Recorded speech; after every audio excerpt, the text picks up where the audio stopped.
Hey folks, how's it going? This is why my garage is always a mess, because I'm always out working in it.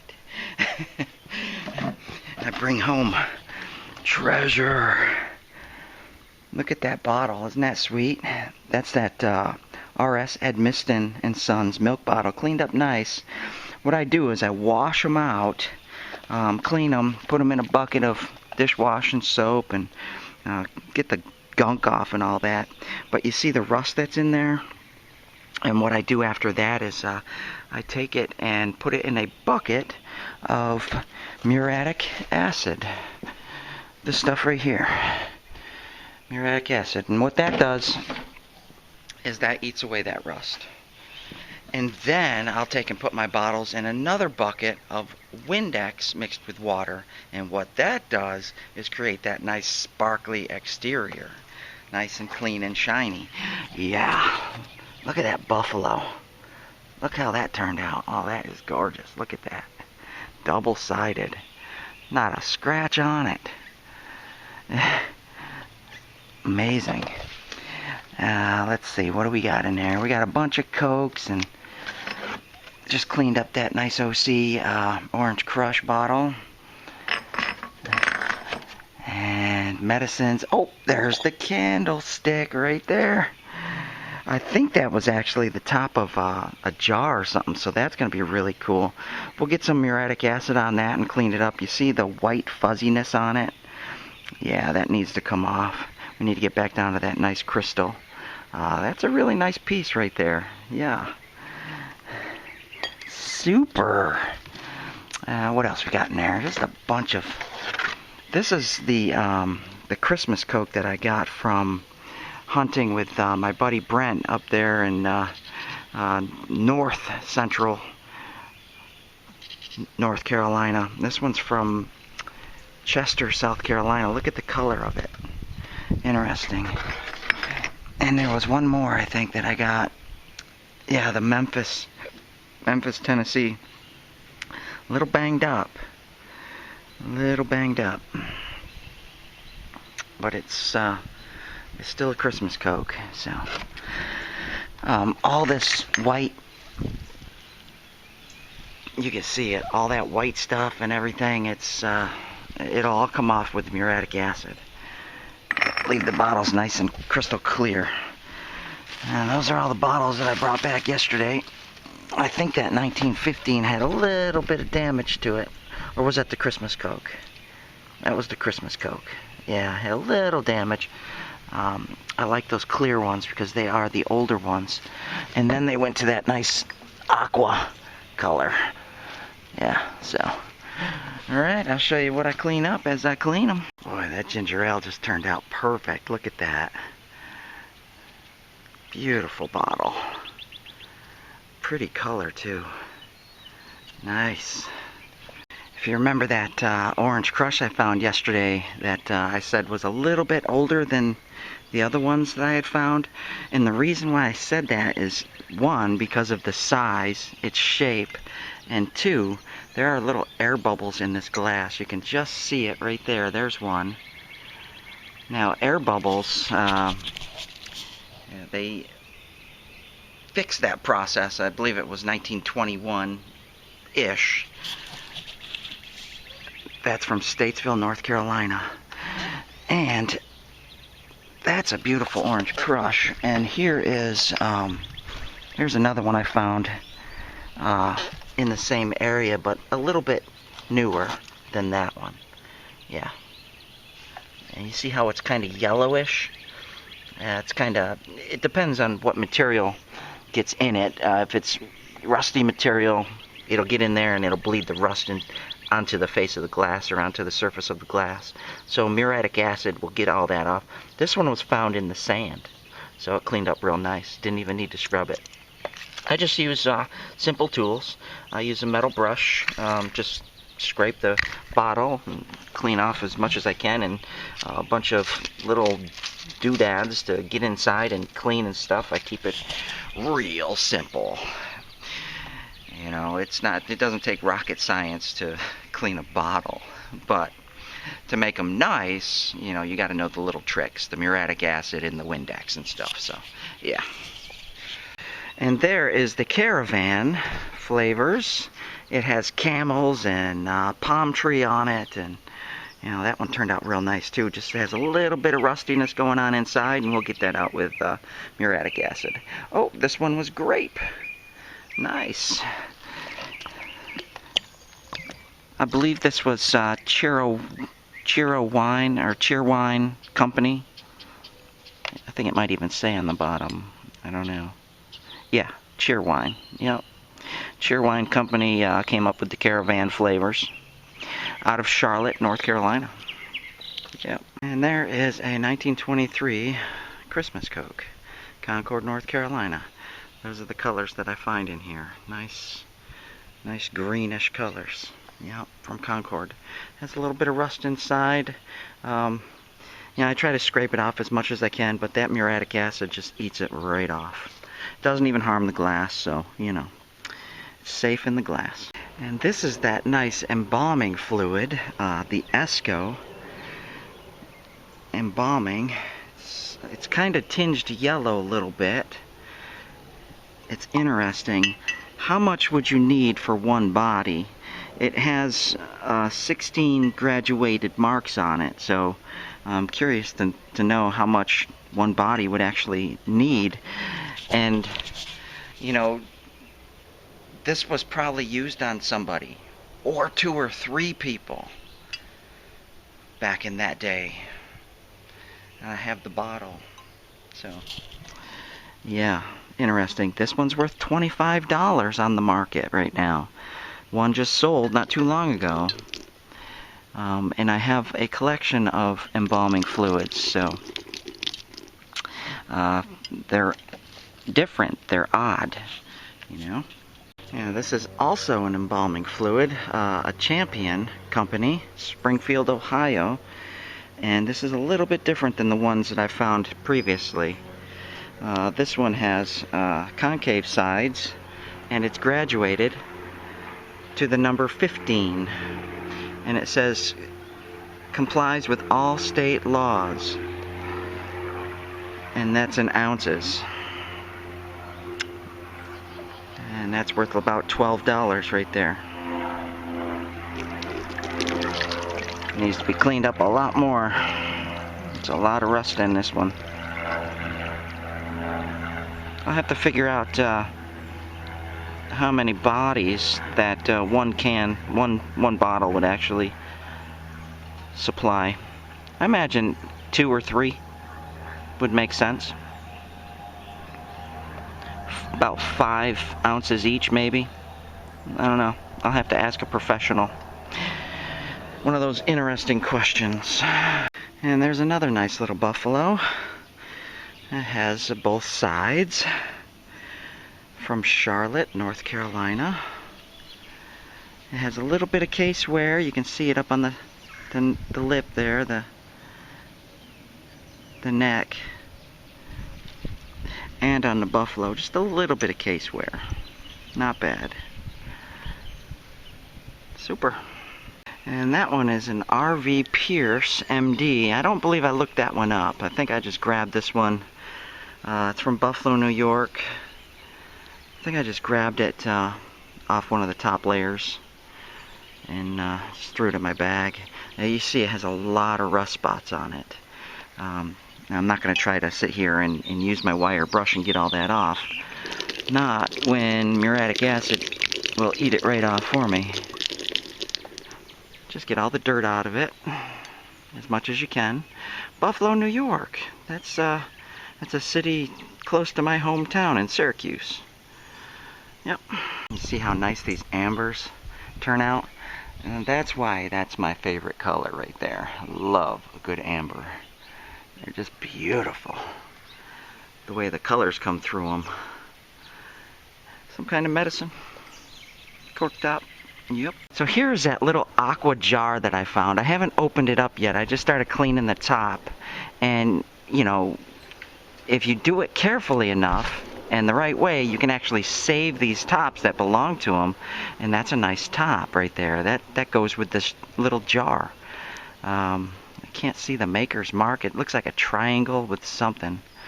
But that's a little aqua jar. Those are rare. You just don't find those very often. At least I don't. Okay, time to clean the inside. We got to get the cap off nice and easy. And there we have it. A little aqua blue jar with the top. Nice, huh? It leaks a little bit. It has a hole in the top, just a little bit. A couple little tiny ones. But I was able to save the most of it, so it'll still display nice. Alright, let's put some bottles in the acid. Fill it up with water first. Don't add the muriatic acid yet. Let's see. Put your bottles in. You can see the rustiness on it. See it? Let's get that candle holder in there. Make sure water accesses every point of the bottle. Let's get those embalming fluids in there. This process doesn't take long for the muriatic acid to eat that little tiny bit of rust at all. It goes pretty quick.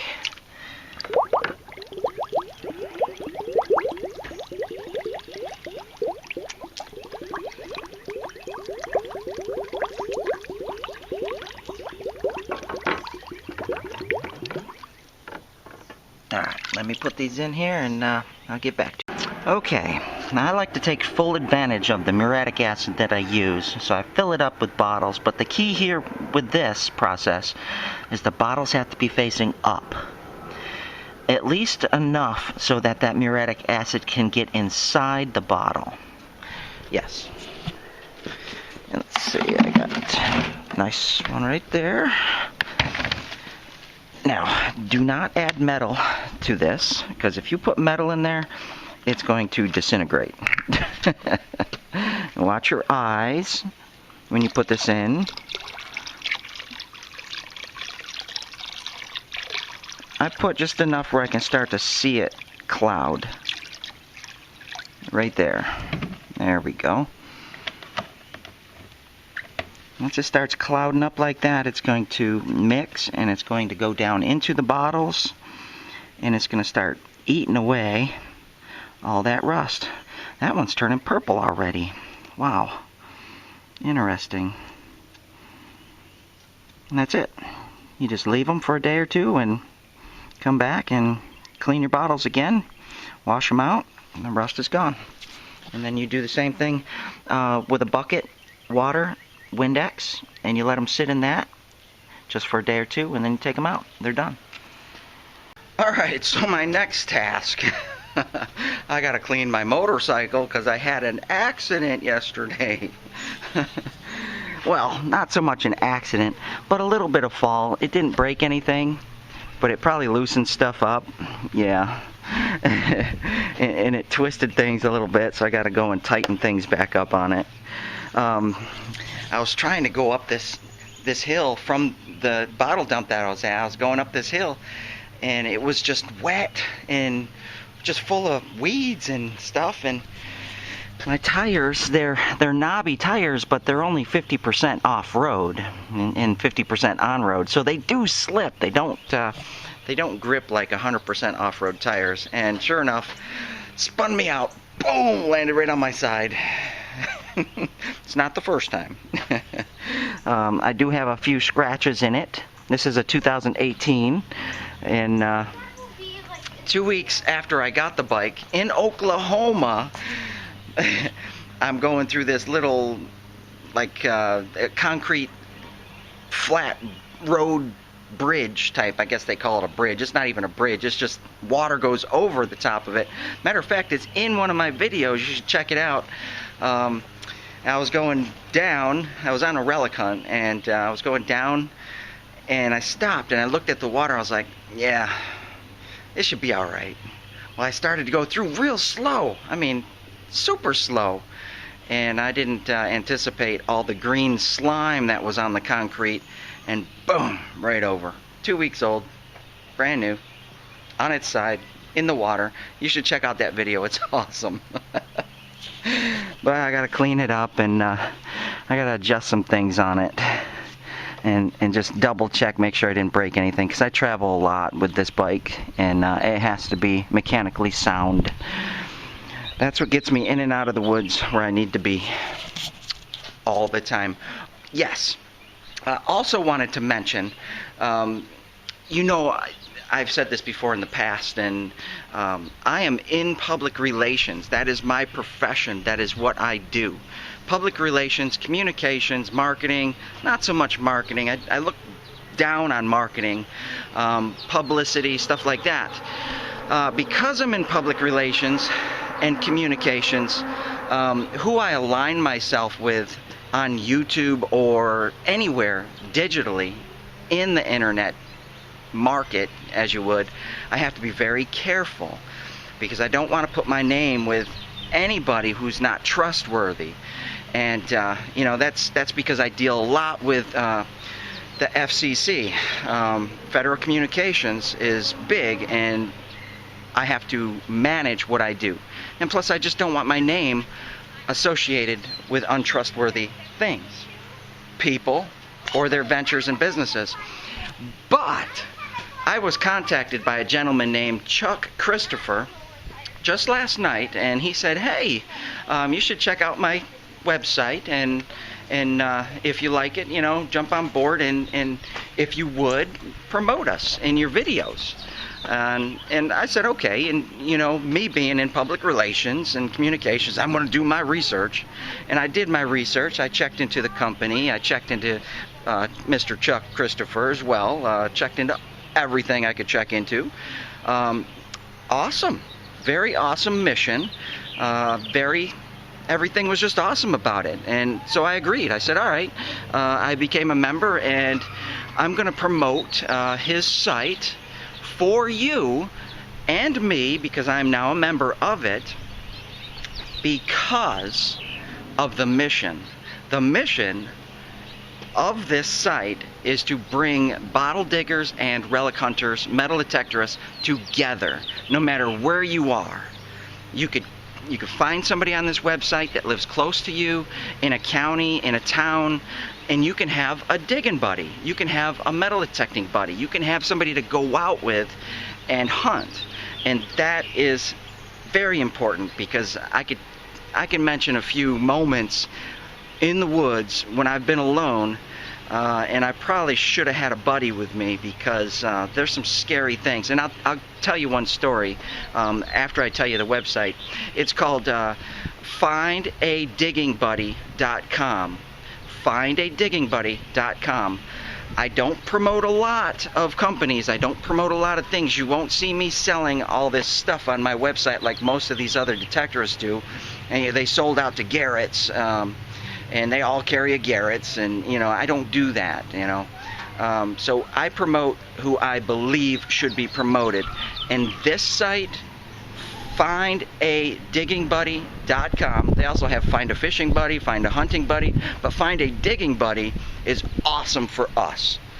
If I find myself out someplace in Virginia, I can find somebody to go hunting with. You can learn a lot about people. You can learn about their hunting techniques. You can go digging, hunting where they're hunting. So it's just an awesome thing. It's the new age. It's awesome. It's the internet. You know, check it out. Become a member. It is very important that we maintain our metal detecting and bottle digging communities as well. So, yeah, check that out. But the story, here's the story. Most recent story, matter of fact. This past winter, I think it was in November or December. I think it was December. I'm out just checking an old site, and it's an abandoned site, and you know, there's no posted signs up, there's none of that. It's just an abandoned site, and I decided to just stop in and check it out, do a little bit of relic searching, and that's what I did. Just looking. Well, I'm out in the woods, and all of a sudden, two guys dressed in camouflage and, you know, all their get up, and, you know, they approached me. And, you know, they started saying all kinds of weird things to me and started harassing me and stuff. And I'm like, well, y'all need to just leave me alone. I know the law. I know the rules. You need to just go away. Leave me alone.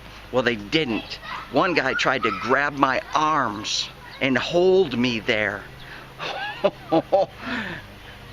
Marine, U.S. Marine, retired Army.